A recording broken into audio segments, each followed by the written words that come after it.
नमस्कार। आकाशवाणी से प्रस्तुत है समाचार प्रभात।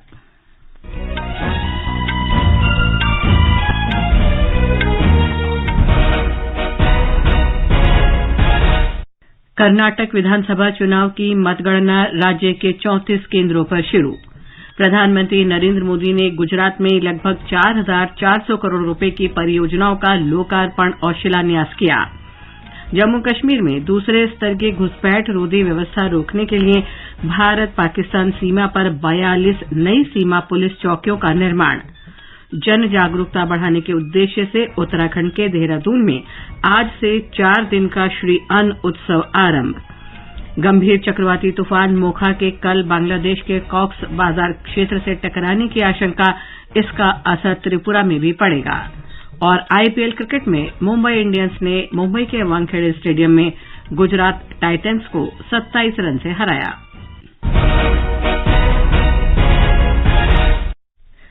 समाचार प्रभात के साथ मैं लवली निगम।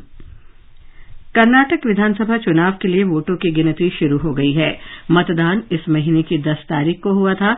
मतगणना के लिए राज्य में 34 केंद्र बनाए गए हैं, जिनमें से 5 केंद्र राजधानी बेंगलुरु में हैं। निर्वाचन आयोग ने सभी मतगणना केंद्रों में विशेष पर्यवेक्षक नियुक्त किए हैं। मतगणना सीसीटीवी की निगरानी में हो रही है और वीडियोग्राफी भी कराई जा रही है। मतगणना केंद्रों पर 3 स्तरों की सुरक्षा व्यवस्था की गई है। निर्वाचन आयोग ने चुनाव परिणाम के रुझानों से अवगत कराने की व्यवस्था की है। अद्यतन स्थिति की जानकारी के लिए वेबसाइट है ceokarnatak.gov.in और results.eci.gov.in। हमारे संवाददाता ने बताया कि कुछ प्रमुख उम्मीदवारों पर सबकी नजरें रहेंगी। वरुणा विधानसभा सीट से कांग्रेस के वरिष्ठ नेता और मुख्यमंत्री पद के उम्मीदवार सिद्धारमैया और भाजपा के वी सोमन्ना आमने सामने हैं। मुख्यमंत्री बसवराज बोम्मई शिग्गांव से, कांग्रेस के प्रदेश अध्यक्ष डीके शिवकुमार कनकपुरा से और जेडीएस के वरिष्ठ नेता एचडी कुमारस्वामी चन्नपटना से चुनाव मैदान में हैं। वहीं भाजपा के वरिष्ठ नेता और पूर्व मुख्यमंत्री येडियुरप्पा के विधानसभा क्षेत्र शिकारीपुरा से इस बार उनके बेटे बीवाई विजेंद्र ने चुनाव लड़ा है। हुबली धारवाड़ मध्य से 6 बार के विधायक जगदीश शेट्टार ने इस बार भाजपा के बजाय कांग्रेस के टिकट पर चुनाव लड़ा। वहीं अठानी सीट से लक्ष्मण सावदी इस बार कांग्रेस के उम्मीदवार रहे। इस सीट पर उनका मुकाबला उनके परंपरागत प्रतिद्वंदी महेश कुमथल्ली से है। कुछ अन्य उम्मीदवारों जिन पर आज नजर बनी रहेगी उनमें शामिल हैं रामनगर सीट से जेडीएस के निखिल कुमारस्वामी, मैंगलोर से कांग्रेस के यूटी खादर, हासन से भाजपा के प्रीतम गौड़ा, चिकमंगलूर सीट से भाजपा के सीटी रवि और गोकक से भाजपा के रमेश जरकीहोली। सुधींद्रा के साथ आकाशवाणी समाचार के लिए बेंगलुरु से मैं आदित्य शुक्ला। उत्तर प्रदेश में 2 विधानसभा सीटों के उपचुनाव और शहरी स्थानीय निकाय के 2 चरणों में हुए चुनाव की भी मतगणना शुरू हो गई है। राज्य चुनाव आयोग ने 760 शहरी निकायों के वोटों की गिनती के लिए 353 मतगणना केंद्र बनाए हैं। 35,000 कर्मियों को मतगणना कार्य में लगाया गया है।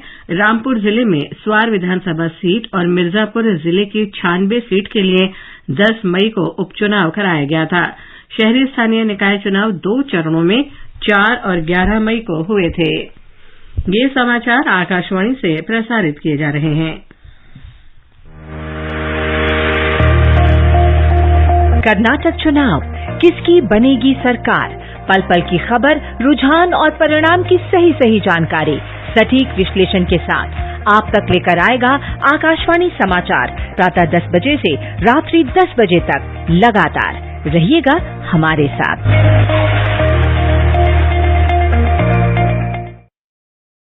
प्रधानमंत्री नरेंद्र मोदी ने कहा है कि भारत का विकास उनकी सरकार की आस्था और प्रतिबद्धता है।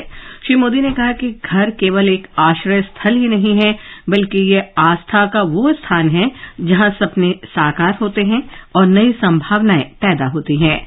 प्रधानमंत्री नरेंद्र मोदी ने गुजरात में लगभग 4,400 करोड़ रुपए की परियोजनाओं का लोकार्पण और शिलान्यास करते हुए ये बात कही।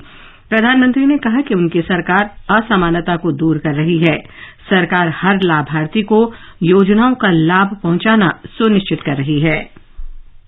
अभी मुझे गांव और शहरों से जुड़े हजारों करोड़ रुपए प्रोजेक्ट का शिलान्यास और लोकार्पण करने का अवसर मिला है। इसमें गरीबों के लिए घर है, पानी के प्रोजेक्ट हैं, शहरी विकास के लिए आवश्यक प्रोजेक्ट हैं, इंडस्ट्रियल डेवलपमेंट से जुड़े भी कुछ प्रोजेक्ट हैं।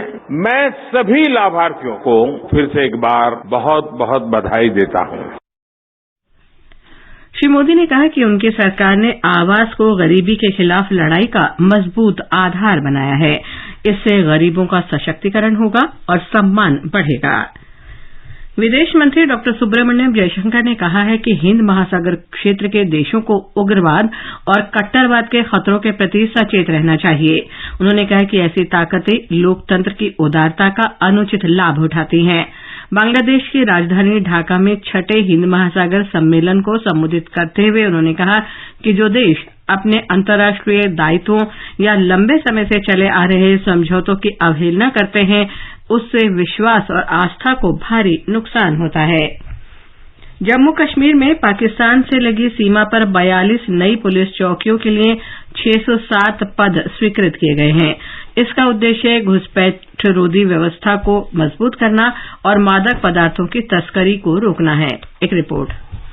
अंतर्राष्ट्रीय सीमा पर घुसपैठ रोकने की जिम्मेदारी सीमा सुरक्षा बल और सीमा पुलिस चौकियों की ही होती है, जबकि नियंत्रण रेखा पर घुसपैठ, ड्रोन की आवाजाही और अन्य आतंकी गतिविधियों की रोकथाम का काम सेना के जिम्मे होता है। स्वीकृत पदों में उप निरीक्षक के 39, सहायक उप निरीक्षक के 50, हेड कांस्टेबल के 88 और सिलेक्शन ग्रेड कांस्टेबल के 430 पद शामिल हैं। 42 स्वीकृत सीमा पुलिस चौकियों में से कई चौकियों ने काम करना शुरू कर दिया है। ये चौकियां जम्मू क्षेत्र के सांबा, जम्मू, कठुआ, राजौरी और पुंछ में तथा कश्मीर घाटी के बारामूला और कुपवाड़ा जिलों में स्थापित की जा रही हैं। समाचार कक्ष से कुमार राधारमण। जम्मू कश्मीर में प्रशासन ने राजौरी और पुंछ जिलों में पटाखे रखने और इनकी बिक्री तथा इस्तेमाल पर पूरी तरह पाबंदी लगा दी है। सुरक्षा कारणों को ध्यान में रखते हुए यह फैसला लिया गया है। हमारे जम्मू संवाददाता ने बताया कि राजौरी और पुंछ के जिला मजिस्ट्रेट से जारी आदेश में सभी अधिकारियों को इस निर्णय का सख्ती से पालन सुनिश्चित करने को कहा गया है। जम्मू कश्मीर में सीमावर्ती जिलों राजौरी और पुंछ को घाटी के शोपियां जिले से जोड़ने वाला वैकल्पिक मार्ग ऐतिहासिक मुगल रोड आज से खोल दिया जाएगा। शुरू में इस मार्ग पर बफलाद से पीर की गली तक एक तरफा यातायात की अनुमति दी गई थी। हमारे जम्मू संवाददाता ने बताया है कि डोगरियान से पीर की गली तक बर्फ हटाए जाने के बाद रास्ता खोलने का निर्णय लिया गया। हालांकि इस मार्ग पर स्थित पोशाना चौकी पर वाहनों की आवाजाही सुबह 10 बजे से शाम 4 बजे तक ही हो सकेगी। उत्तराखंड में 4 दिन का श्री अन्न महोत्सव आज से राजधानी देहरादून में शुरू हो रहा है। इसका उद्देश्य मोटे अनाजों के स्वास्थ्य लाभ से लोगों को अवगत कराना और राज्य में मोटे अनाजों के उत्पादन की क्षमता पर विमर्श करना है। इस महोत्सव में केंद्रीय कृषि मंत्री नरेंद्र सिंह तोमर के साथ अन्य राज्यों के कृषि मंत्रियों, वैज्ञानिकों और किसानों की भागीदारी भी हो रही है। महोत्सव का आयोजन मोटे अनाजों के उत्पादन के प्रति लोगों को आकर्षित करने के प्रयोजन से किया गया है। राज्य में वर्ष 2025 तक मोटे अनाजों का उत्पादन बढ़ाकर दोगुना करने का लक्ष्य है। उत्तराखंड के कृषि मंत्री गणेश जोशी ने कहा कि राज्य सरकार ने मोटे अनाजों को बढ़ावा देने के लिए चालू वित्त वर्ष में 73 करोड़ रुपए का प्रावधान किया है। महोत्सव में 134 स्टॉल लगाए जा रहे हैं। देश से कृषि और अन्य संबंधित उत्पादों का निर्यात 4 लाख करोड़ रुपए का आंकड़ा पार कर गया है। कृषि और परिवार कल्याण मंत्री नरेंद्र सिंह तोमर ने कहा कि पिछले वर्षों में कृषि क्षेत्र का प्रदर्शन काफी अच्छा रहा है और इसने वैश्विक खाद्य सुरक्षा में महत्वपूर्ण योगदान किया है।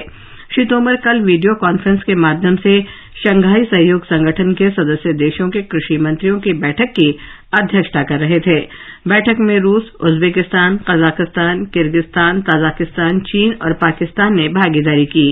भारत की अध्यक्षता में संगठन के सदस्य देशों ने स्मार्ट कृषि परियोजना को मंजूरी दी। श्री तोमर ने कहा कि भारत कृषि क्षेत्र में विश्व में सबसे अधिक रोजगार देने वाला देश है, जहां आधी से अधिक जनसंख्या कृषि और सहयोगी तंत्र में कार्यरत है। दलहन और मोटे अनाजों की बुआई क्षेत्र में पिछले वर्ष की तुलना में इस साल बढ़ोतरी हुई है। हमारे संवाददाता ने बताया कि केंद्रीय कृषि मंत्रालय ने ग्रीष्मकालीन फसलों की बुआई क्षेत्र में वृद्धि से संबंधित आंकड़े जारी किए हैं। दलहन का फसल क्षेत्र 19,61,000 हेक्टेयर हो गया है, जबकि पिछले वर्ष ये 18 लाख हेक्टेयर था। मोटे अनाज का फसल क्षेत्र भी 11,30,000 हेक्टेयर से बढ़कर 11,73,000 हेक्टेयर हो गया है। दूसरी ओर धान के बुआई क्षेत्र में कमी आई है और ये 29,80,000 हेक्टेयर से घटकर 27,89,000 हेक्टेयर हो गया है। गर्मी के दौरान बोई जाने वाली अन्य फसलों के बुआई क्षेत्र में भी मामूली कमी आई है और ये 69,20,000 हेक्टेयर हो गया है, जबकि पिछले वर्ष इसी अवधि में ये 70 लाख हेक्टेयर था। समाचार कक्ष से निखिल कुमार। उपराष्ट्रपति जगदीप धनखड़ कल राजस्थान के दौरे पर जाएंगे। वे ब्रह्म मंदिर और श्री जाट शिव मंदिर में पूजा अर्चना करेंगे। श्री धनखड़ नागौर के मिर्ता में पूर्व केंद्रीय मंत्री दिवंगत नाथूराम मिर्धा की प्रतिमा का अनावरण भी करेंगे। जाने माने स्वतंत्रता सेनानी और नागौर के बड़े किसान नेता नाथूराम मिर्धा 6 बार लोकसभा सांसद रहने के साथ साथ केंद्रीय मंत्री भी रहे थे। भीषण चक्रवाती तूफान मोखा का असर आज से 16 मई तक त्रिपुरा में भी महसूस किया जाएगा। मौसम विभाग के अगरतला केंद्र के निदेशक नहुष कुलकर्णी ने बताया कि मोखा तूफान के कल दोपहर बांग्लादेश में कॉक्स बाजार और म्यांमा में सितवे तट से टकराने की आशंका है। इसके प्रभाव से दक्षिण त्रिपुरा के गोमती और ढलाई जिलों में आज कुछ स्थानों पर तेज वर्षा होगी। श्री कुलकर्णी ने चक्रवात संबंधी नवीनतम जानकारी के लिए मेघदूत और सचेत मोबाइल ऐप का उपयोग करने की सलाह दी है। मिजोरम और मणिपुर में भी मोखा के कारण वर्षा हो सकती है। किसानों को सलाह दी गई है कि वे पशुओं को चारागाह में खुला न छोड़ें, क्योंकि बिजली गिरने की आशंका है। आईपीएल क्रिकेट में कल मुंबई इंडियंस ने गुजरात टाइटंस को 27 रन से हरा दिया। पहले बल्लेबाजी करते हुए मुंबई ने निर्धारित 20 ओवर में 5 विकेट पर 218 रन बनाए, जिसमें सूर्य कुमार यादव के नाबाद 103 रन भी शामिल थे। जवाब में गुजरात टाइटंस की टीम 20 ओवर में 8 विकेट पर 191 रन ही बना सकी। प्रतियोगिता में आज हैदराबाद में दोपहर 3:30 बजे सनराइजर्स हैदराबाद का सामना लखनऊ सुपर जायंट्स से होगा। शाम 7:30 बजे दिल्ली में दिल्ली कैपिटल्स और पंजाब किंग्स के बीच मुकाबला होगा। प्रधानमंत्री नरेंद्र मोदी आकाशवाणी पर मन की बात कार्यक्रम में 28 मई को सवेरे 11 बजे देश विदेश के लोगों के साथ अपने विचार साझा करेंगे। प्रधानमंत्री ने इस कार्यक्रम के विषयों के बारे में लोगों से अपने विचार साझा करने का अनुरोध किया है। ये समाचार हमारी वेबसाइट newsonair.gov.in/hindi पर भी उपलब्ध हैं। और अब समाचार पत्रों की सुर्खियों के साथ हैं विशाल शर्मा। धन्यवाद लवलीन। कर्नाटक विधानसभा की मतगणना से संबंधित खबरें सभी अखबारों में हैं। अमर उजाला की सुर्खी है, कर्नाटक का सरताज कौन, नतीजे आज। राजस्थान पत्रिका की पहली खबर है, रिकॉर्ड मतदान के बीच एग्जिट पोल में खंडित जनादेश के संकेतों ने बढ़ाई धक धक। प्रधानमंत्री नरेंद्र मोदी का कल अखिल भारतीय शिक्षा संघ अधिवेशन में ये कहना कि कई अनुभवी शिक्षकों ने राष्ट्रीय स्तर पर नीतियां बनाने में हमारी मदद की, हरिभूमि की पहली खबर है। राष्ट्रीय सहारा की सुर्खी है, प्रधानमंत्री ने कहा गूगल सूचना दे सकता है पर सही रास्ता शिक्षक ही दिखाता है। सीबीएसई के 10वीं और 12वीं के नतीजों की घोषणा पर अमर उजाला कहता है, बेटियों का दबदबा कायम। हिंदुस्तान कहता है 3 लाख विद्यार्थियों के 90% से अधिक अंक। देशबंधु ने रिजल्ट के बाद खुशी से झूमते छात्रों और छात्राओं के चित्र दिए हैं। विश्वविद्यालय अनुदान आयोग यूजीसी ने बदला क्वालिफिकेशन फ्रेमवर्क, नए तरीके से होगा मूल्यांकन। नवभारत टाइम्स की खबर है, उच्च शिक्षा में नामांकन में बढ़ोतरी, पढ़ाई पूरी न करने वाले छात्रों की आसान वापसी सहित नए प्रयोगों के लिए क्वालिफिकेशन फ्रेमवर्क जारी किया गया है। आधुनिक जेल अधिनियम 2023 तैयार शीर्षक से दैनिक जागरण की सुर्खी है, पुलिस अनुसंधान और विकास ब्यूरो ने तैयार किया ड्राफ्ट, पुराने अधिनियमों के प्रासंगिक प्रावधानों को किया शामिल। अमर उजाला की सुर्खी है, कैदियों के पुनर्वास सहित महिला कैदियों की सुरक्षा पर बल। Car seat belt alarm stopper clip बेचने पर 5 ई-कॉमर्स कंपनियों पर कार्रवाई। राष्ट्रीय सहारा में हिंदुस्तान को लगता है सरकार ने वाहन चालकों की सुरक्षा के लिए बड़ा कदम उठाया। अंत में मुख्य समाचार एक बार फिर। कर्नाटक विधानसभा चुनाव की मतगणना राज्य के 34 केंद्रों पर शुरू। प्रधानमंत्री नरेंद्र मोदी ने गुजरात में लगभग 4,400 करोड़ रुपए की परियोजनाओं का लोकार्पण और शिलान्यास किया।